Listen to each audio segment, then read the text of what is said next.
네. 자, 이번 시간에는 제24회 실무 기출문제 TAT 2급 기출문제의 실무 이론평가 문제 한번 보도록 하겠습니다. 우리 교재 715페이지. 자, 1번.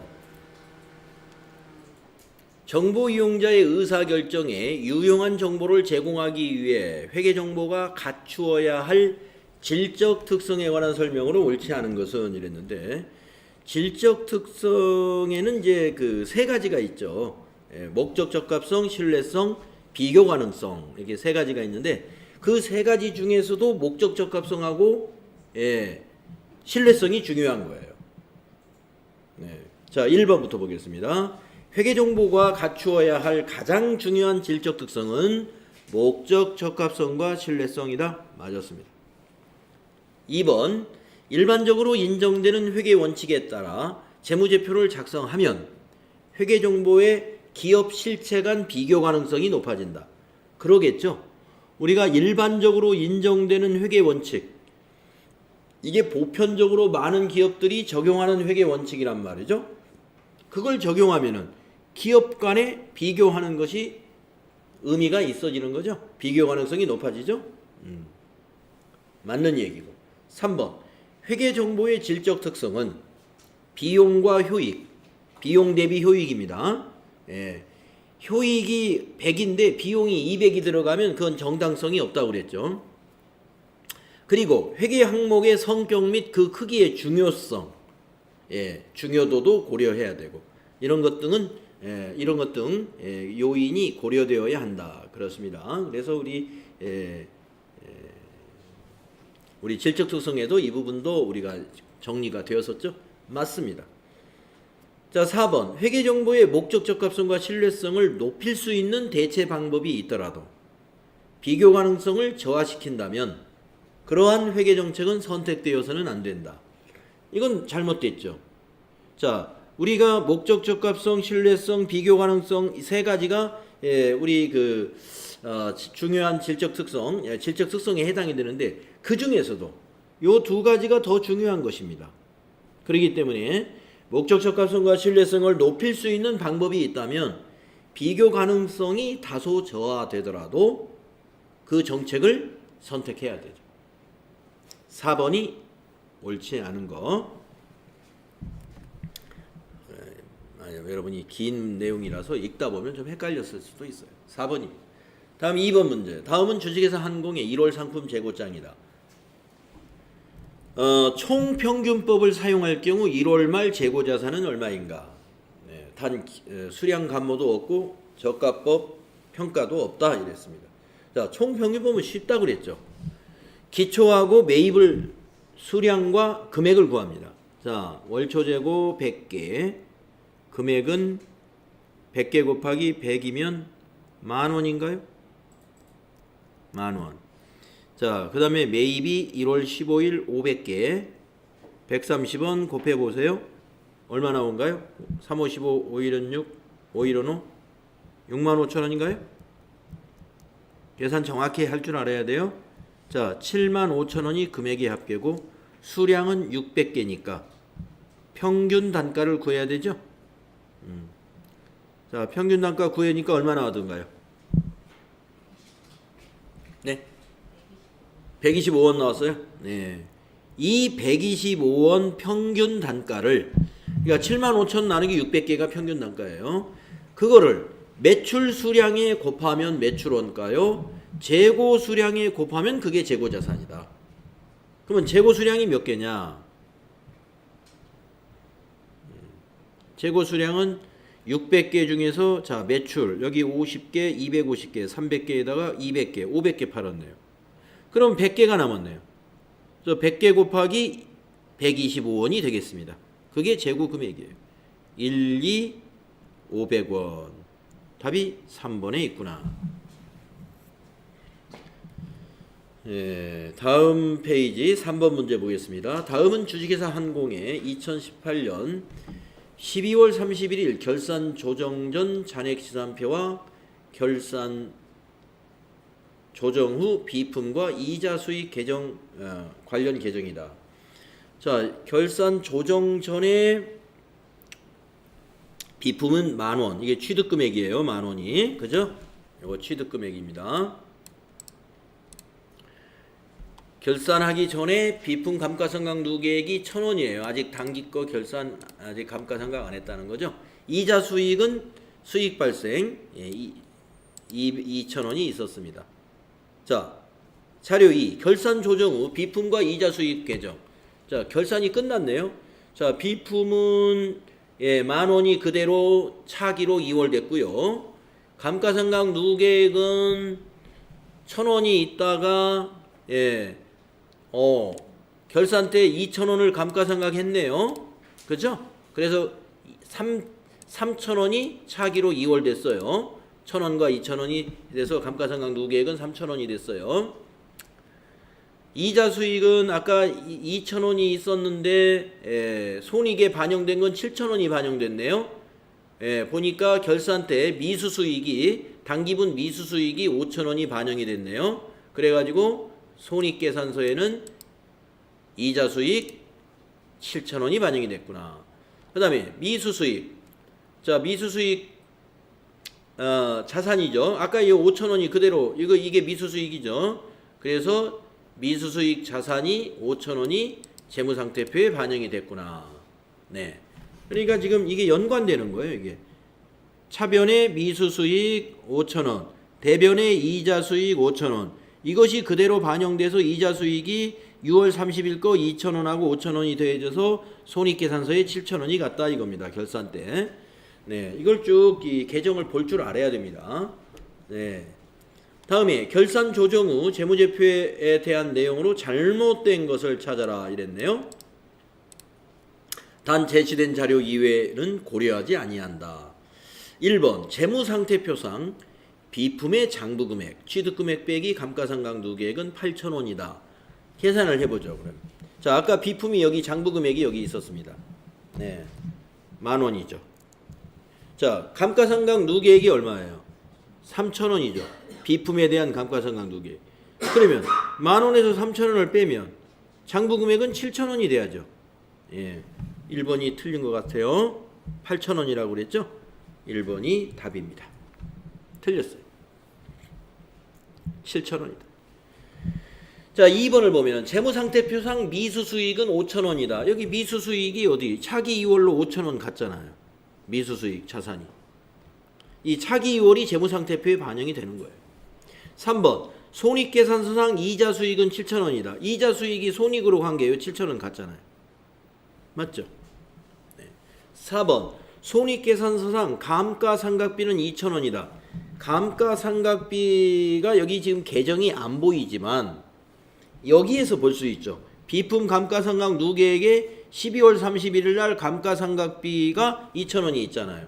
이 분계가 뭐였냐면은 12월 31일 날 이 분계가 차변의 감가상각비 2,000원 대변에 요거 감가상각 누계액 대변에 기록됐으니까 줄여서 쓰겠습니다. 감누 2,000원. 이러한 회계 처리가 전기가 되면은 감누 대변에 2,000원. 자, 감누 대변에 2,000원 상대 계정 과목 감가상각비라고 적고 2,000원. 이렇게 기록이 된 거예요. 그리고 이 그림에서는 감가상각비 원장이 안 보여서 그렇지 만약에 감가상각비 원장이 여기에 있다면은 여기는 차변에다가 12월 31일 상대 계정 과목 감가상각 누계액 감누라고 적고 2,000원 이렇게 기록이 될 것이다 이런 얘기죠. 이 감가상각비 원장에는. 그래서 이 원장을 보고 그대로 분계를 추정할 수 있는 실력을 여러분이 갖춰야 되는 거예요. 그리고 반대로 이 분계를 보고 원장에다 전기할 수 있어야 되고 반복적으로 연습을 해서 이걸 완전히 이해할 수 있도록 해야 되겠습니다.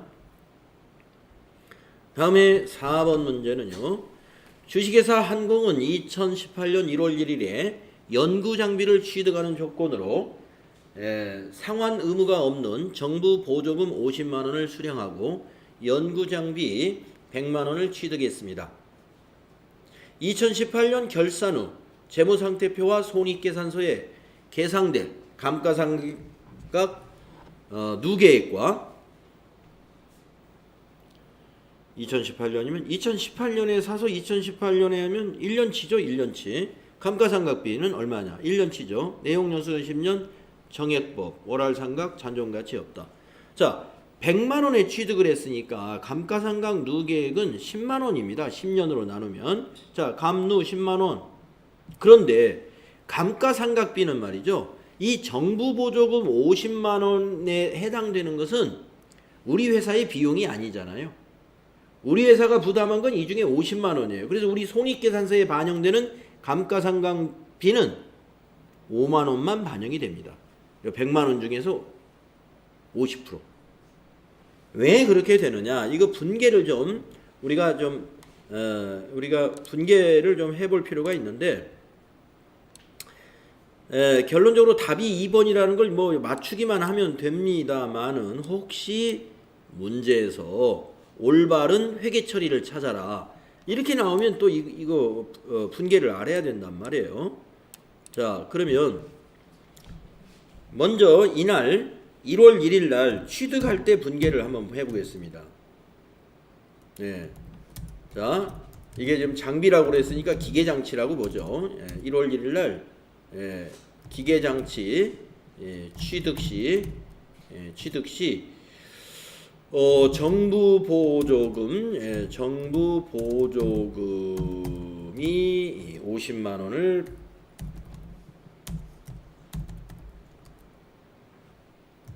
받아서 100만 원에 현금으로 취득했다. 이런 얘기죠.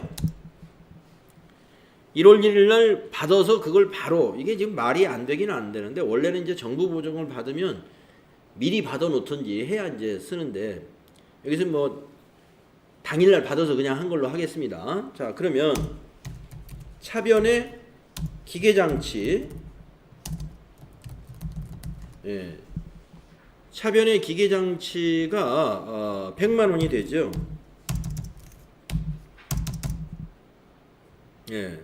취득을 했으니까. 대변에는요, 우리 회사 현금은 50만 원 나가요. 만약에 현금을 100만 원으로 이렇게 하는 경우는 현금 100만 원으로 해야 될 것 같습니다. 100만 원. 100만 원을 하는데 밑에가 이제 분계가 좀 이상해. 이런 분계가 나와요. 정부 보조금, 이 100만 원 중에, 요 100만 원 중에는 정부 보조금이 있었어요. 그게 이제 현금의 차감계죠. 정부에서 받았던 그 50만 원은 우리 회사 현금이 아니기 때문에 우리 회사 현금에서 빼주는 계정이에요. 이것을 이제 써버렸으니까 오늘 받자마자 바로 써버렸어요. 그러니까 차변에서 또 없어집니다. 현금이면 자산인데 자산의 차감 계정이 차변에 왔다는 것은 상계시켰다는 거죠. 그러니까 오늘 받아서 오늘 써버렸으니까 상계시킨 거예요. 그리고 대변에는 정부 보조금이 또 생겨요. 이거는 기계장치, 기계장치에서 차감하는 거예요.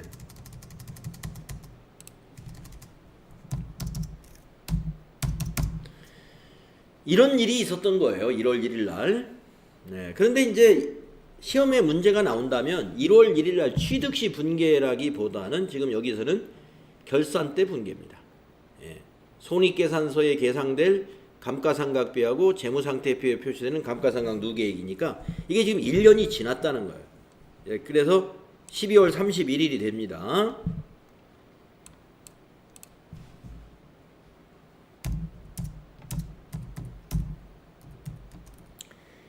결산 시 해당 기계의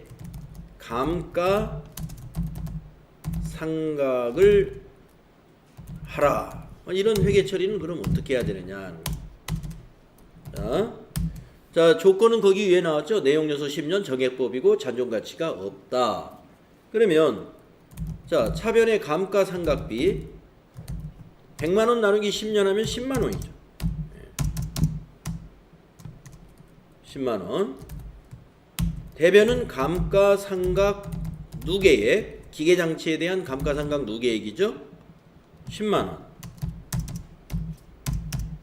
우리 돈으로 전부 취득한 그 기계라면은 그냥 이걸로 끝나는 거죠. 그런데 우리가 뭘 또 상각을 해야 되냐면 요거 기계장치의 차감 계정도 요 감가상각 한 비율만큼 상각을 해 나가야 돼요. 이것도 매년 10분의 1씩 상각을 해 나가는 거예요.